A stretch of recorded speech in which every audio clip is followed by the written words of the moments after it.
जय श्री राधे। देखिए, मैं निवेदन करता रहता हूँ कि आप सभी प्रश्नों को सुना कीजिए। इस प्रश्न का समाधान वैष्णव कृपा से मैं पहले भी कर चुका हूँ। शायद हो सकता है कि आप बाद में जुड़े हों तो पिछले वाले शायद ऑडियो आप न सुन पाते हों। एक बार पुनः निवेदन करता हूँ।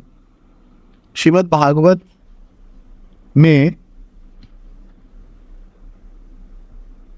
शुकदेव जी ने श्री कृष्ण की श्रृंगारमयी लीलाओं का वर्णन किया, जरूर किया, और दूसरे भी इति ऊति मनवंतर राजा राजवंश जंगल क्षेत्र ये सब वर्णन भी किए, संतानों के वर्णन भी किए, राक्षसों के, देवताओं के बहुत वर्णन किया। भगवान के द्वारका लीला का भी वर्णन किया, मथुरा लीला का भी किया।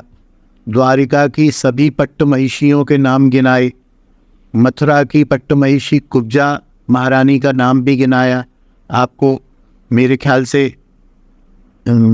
एक बात इंगित करता चलूं कि भगवान श्री कृष्ण की जो प्रिया है वृंदावन में वो राधा रानी है, और जो मथुरा में भगवान की प्रिया हैं वो कुब्जा है।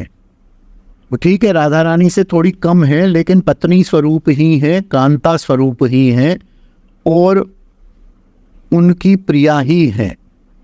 और द्वारिका में भगवान श्री कृष्ण की प्रिया रुक्मिणी, सत्यभामा आदि अष्टपट्ट महिषी हैं, और 16,108 अलग हैं और 16,000 अलग हैं।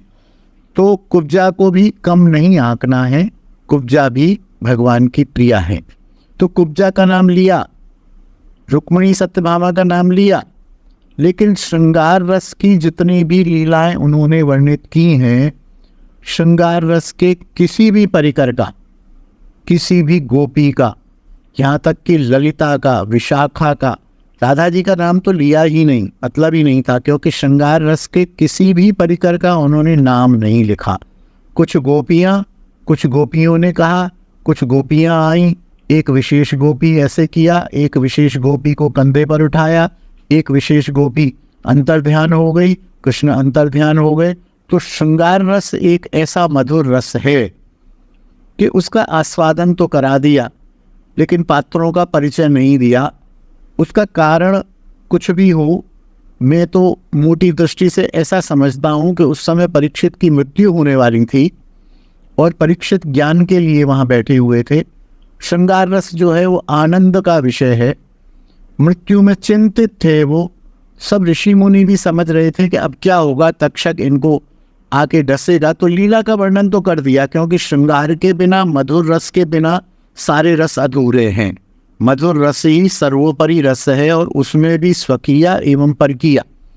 लेकिन उन्होंने नाम किसी का नहीं लिया। नाम लेते ही फिर उनके वंश का वर्णन करना पड़ता है, क्योंकि देखिए, जहाँ राम का नाम लिया तो दशरथ, दिलीप, और वहाँ से अज जाने कहाँ से लिया। कृष्ण का लिया है तो नंद उपनंद पर्जन्य का लिया।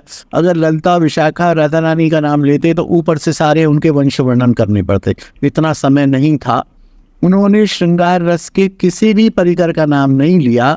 तो राधा जी तो सर्वोपरि हैं, इसलिए उन्होंने राधा जी का भी नाम नहीं लिया, भागवत में नहीं लिया गया। लेकिन अनेकों पुराणों में, अनेकों संगीताओं में, अनेकों स्थानों पर राधा जी का नाम है, और राधा जी उनकी अर्धांगिनी है, आह्लादिनी शक्ति है, उनकी प्रिया है, उनकी कामता है, और वो कृष्ण के समान ही पूज्य हैं। उपासना में हमारी आश्रय हैं, और भगवान श्री कृष्ण विषय हैं। आश्रय और विषय ये दो तत्व होते हैं, इनकी फिर कभी व्याख्या करेंगे। जय श्री राधे, जय निताई। हरि बोल, हरि बोल, हरि बोल, हरि बोल, हरि बोल, हरि बोल, हरि बोल, हरि बोल, हरि बोल, हरि बोल।